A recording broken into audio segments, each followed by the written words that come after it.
Faz tempo que a gente não grava bate-papo? Faz mesmo, foi um sufoco pra vocês bate-papo, viu? Por quê?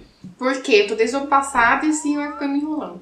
Eu fiquei enrolando ela porque faz 1000 anos que eu li esse livro e, bom, é isso, eu vim fazer o papel de figurante como Vamos sempre, ver se porque faz 1000 anos eu mesmo. não lembro muito mais da história, mas ela falou que eu relembro durante a resenha e dá pra fazer um bate-papo, né? Faz um ano meio que ele deu.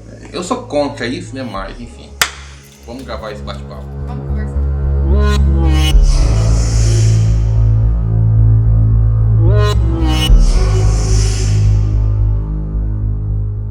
Como vocês viram na descrição, hoje vamos falar sobre Cidade dos Ossos, da Cassandra Clare. Ele é um livro muito aclamado por aí, muitas pessoas gostam. A autora também. A autora também. E realmente, né, a gente tem que dizer que ela escreve muito bem. Vamos ambientar vocês sobre o que trata a história. Nós estávamos nos poucos ainda que não tinha conhecimento da história. Você tava, eu já tinha lido faz tempo. Agora pelo menos já conheço. Já estou lendo o terceiro livro, viu? E eu tô no primeiro ainda, eu tenho que ler o segundo. É assim, a gente pega, compra a saga, a gente fala assim, a gente vai lendo e a esposa vai lendo na frente. Eu vou ver se eu consigo fazer isso esse ano pra gente gravar outro bate-papo. Pra quem ainda não conhece, conta a história da Clary. A Clary é uma adolescente de uns 16, 17 anos por aí. Ela não é adulta ainda, ela é adolescente. E ela sai com o melhor amigo dela, o Simon, pra uma botezinha, um barzinho, né? E eles estão lá no bar e a Clary visualiza um grupinho de pessoas meio suspeitos. E ela vai atrás desse grupinho, pra resumir bem. Eles acabam encontrando esse grupinho... Como é que fala? Espancando alguém. Ela acaba encontrando esse grupinho espancando alguém. Até aí... Aparentemente tudo bem, né? Que acontece muito por aí. Só que o problema é que a Clary não deveria estar vendo esse grupinho. E ela também não deveria pegar e chegar lá, né? Assim. Se meter no problema dos outros. Não, se meter, ela poderia se meter, mas ela deveria buscar uma ajuda, né? Não, mas ela tem que pegar e chegar lá e... Sozinha. Mas beleza. A gente ignora isso daí e que seria uma atitude de uma pessoa comum e...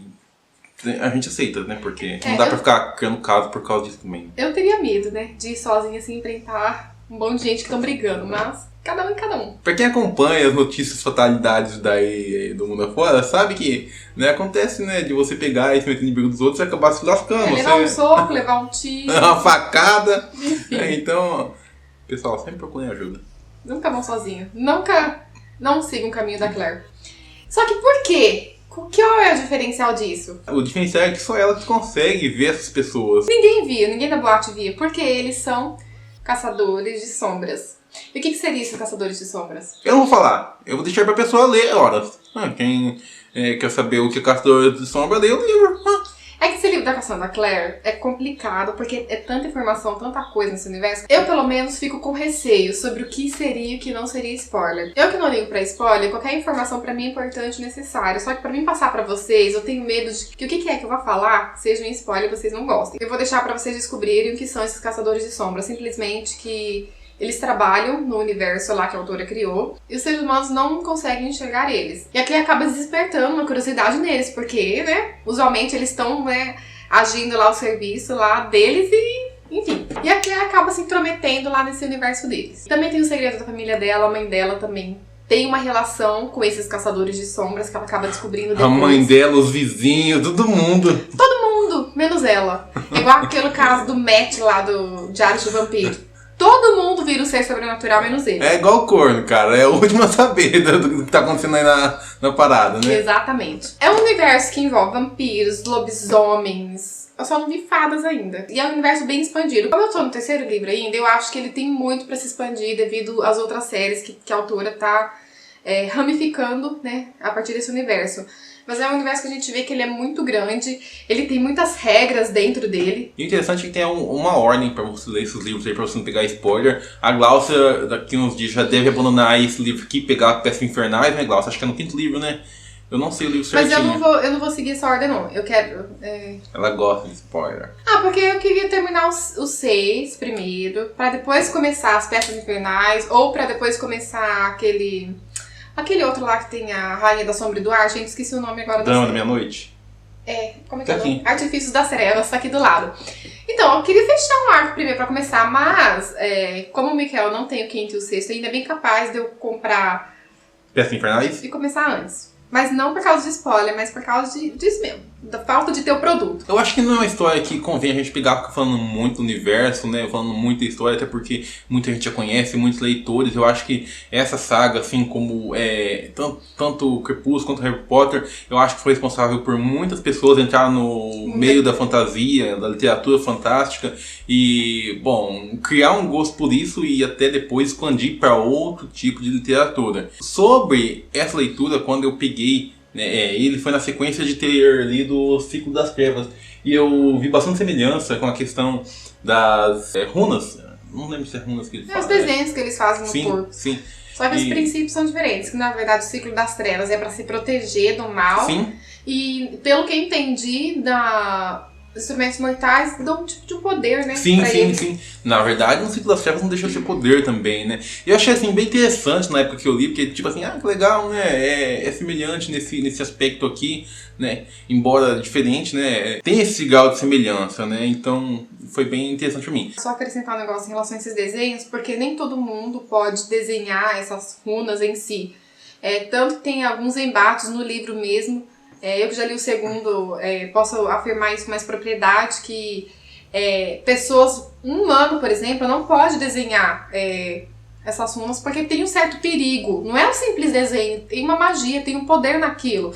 Você tem que saber o que você está fazendo, o que você está desenhando. Falando de aspectos como personalidade dos personagens, né? Que é o grande, né, X nessa questão aqui, que o pessoal geralmente critica bastante, que eu vejo todo mundo, né, reclamando, né, da Claire, do Jace e por aí vai. Realmente, o romance enche o saco, vocês tinham razão.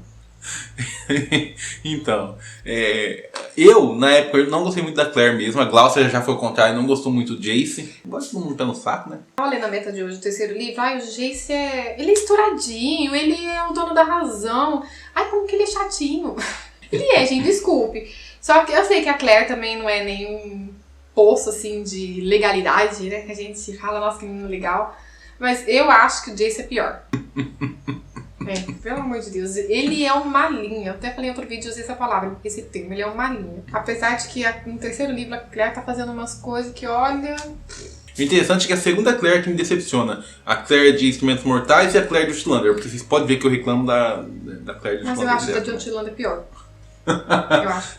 Eu não achei tão chato assim a Claire, não, de Instrumentos Mortais. Mas, de modo geral, o livro é muito bom, muito bem construído. O universo tem todos aqueles portais que te levam a outras dimensões.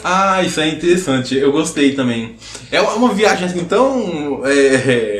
Cara, é muito massa você pegar, ler um livro como esse, assim, você... entra na mente do autor, você chega naquele universo e você consegue pegar e viajar junto com os personagens. Você fica assim, nossa, que massa, e agora o que vai acontecer? E até eu gostaria que fosse até um pouco mais explorado, né? Assim, de uma forma que não ficasse cansativo. Pra você... Cara, é muito gostoso ler um livro como esse e como um hobby, como um passatempo. Exatamente, ele é um livro mais como hobby, passatempo, porque ele não é um livro pesado, ele é um livro divertido. Tem umas piadas entre os diálogos, algumas bestas, tá? Mas eu dei algumas risadas, já me diverti. E realmente, como o Michael falou, é tão bem descrito, tão bem bolado esse universo, que às vezes quando a gente tá lendo, a gente emerge junto com os personagens nas transições, os portais, quando a gente entra naquele novo lugar, naquela nova cidade, a gente imagina tudo certinho, muito bem descrito. Então eu acho que isso daí é um ponto positivo na literatura fantástica, com exceção de quando começa muito mesmo, né? Eu gosto disso, eu acho que a literatura fantástica pra mim é uma válvula de escape às vezes de leituras como, por exemplo, que eu tô lendo agora, Os Miseráveis, ou até mesmo outros livros de ficção. E é tão gostoso você pegar, ler um livro de literatura em meio a outros livros, depois de ler tantas leituras pesadas, né? Eu acho que isso é bem... E por mais que Os Instrumentos Mortais segue a fórmula de um livro de fantasia, ele não tem aquele diferencial tão grande. Ele ainda tem umas surpresas dentro da própria história que a gente não espera e sai fora do clichê. Sim, eu já até sei o que você tá falando. Eu acho que todo mundo que tá aí assistindo esse vídeo dessa coisa que a gente tá falando. E eu acho que vocês também for comentar sobre isso, coloca aí nos comentários, né? Spoiler, brincadão, pula umas linhas aí e pode acertar sobre o assunto, sobre o tema, né? Eu não sei ainda o que vai acontecer depois, porque eu só li o livro 1 e só assisti o filme. E vai ter uma surpresa que você nem espera. Aí vai entrar naquele caso, igual nós falou da Claire. Apesar de que a Claire, ela vai se desenvolver mais. Realmente, ela não é uma simples humana. Vocês têm que descobrir que raio que ela é. Tá? O que ela tá fazendo ali naquele lugar. Ela tá tão perdida quanto a gente, tá? Ela tá tentando se situar naquele lugar, por isso que ela faz tanta cagada, gente. Dá pra entender, ela tá tentando se encontrar ali dentro. E o pessoal não deixa, né? Porque ela tá meio que de intruso, o pessoal não se mete onde você não sabe, onde você não conhece, né? É igual a Claire de Outlander mesmo, igualzinho. Só que a Claire de Outlander sabia onde eu tava se metendo e sabia o que ia dar, ela né? sabia mesmo? Acho que Ela tinha um pouco de noção, né? É impossível que você não tenha noção do que vai dar merda. Mas é um livro que ainda assim eu recomendo. Ele não é 5 estrelas e favoritado, mas eu dei Concordo 4. com você. Ele é um livro divertido, um livro gostoso, de fantasia, né? Ele não é pesado e vai te surpreender. Eu acho que é isso por enquanto. Eu acho que a gente falou bastante já. Bastante sobre o universo. A gente não focou muito na história, porque convenhamos, né? É igual Harry Potter. Se você falar muito, a gente fica batendo na mesma tecla aqui e vocês vão fechar o vídeo nos 2 minutos. A gente não quer ser cansativo aqui em vídeo, até porque a gente não tem um padrão de gravação. E seria muito contra a nossa forma de gravar se a gente ficasse aqui batendo na tecla de um livro que todo mundo fala já. E é um livro que nós dois gostamos, né? Sim. Não temos muito o que reclamar. As nossas opiniões foram bem parecidas nesse livro. Foi. Não temos muito o que reclamar. Acho que gostamos mais das mesmas coisas também. A opinião tá mesma. Acho que não tem nem muito o que debater, né? Acho que o pessoal gosta mais quando a gente debate um contra o outro. Quando que a gente tem treta aí com os negócios no livro dela, né? E no meu Eles perfil, vai ficar daquela tranquilo treta, esse aquele vídeo. barraco, aquele, né? Da polícia na frente depois de gravar o vídeo, porque a Glaucia começa a jogar panela aqui em mim e eu me escondo atrás do balcão, aí eu pego a cobra, saio correndo atrás dela aqui e ela vai lá no vizinho e chama, enfim, né, pessoal? Não é tudo bonito assim não, depois que a gente acaba de gravar é a maior treta, né? Quebra-pau. É. Mas enfim, a gente tentou evitar dar o máximo de spoilers. Eu acho que, gente, eu falei muito pouco, eu só dei introdução mesmo, então vocês não se preocupem. Muita gente já leu, então vamos começar aqui embaixo. O que vocês acham? Vocês já leram? Eu acho que os 5% que não leu ainda, vocês têm vontade de ler. Vou deixar o link de compras aqui, tá? Não tem só essa edição, tem outras edições mais simples, caso vocês não queiram essa. Mas essa aqui já tá barata, já tá em conta. Essa primeira que saiu. Nos sigam nas nossas redes sociais e aguardemos vocês pra começar aqui embaixo, beleza? Até mais.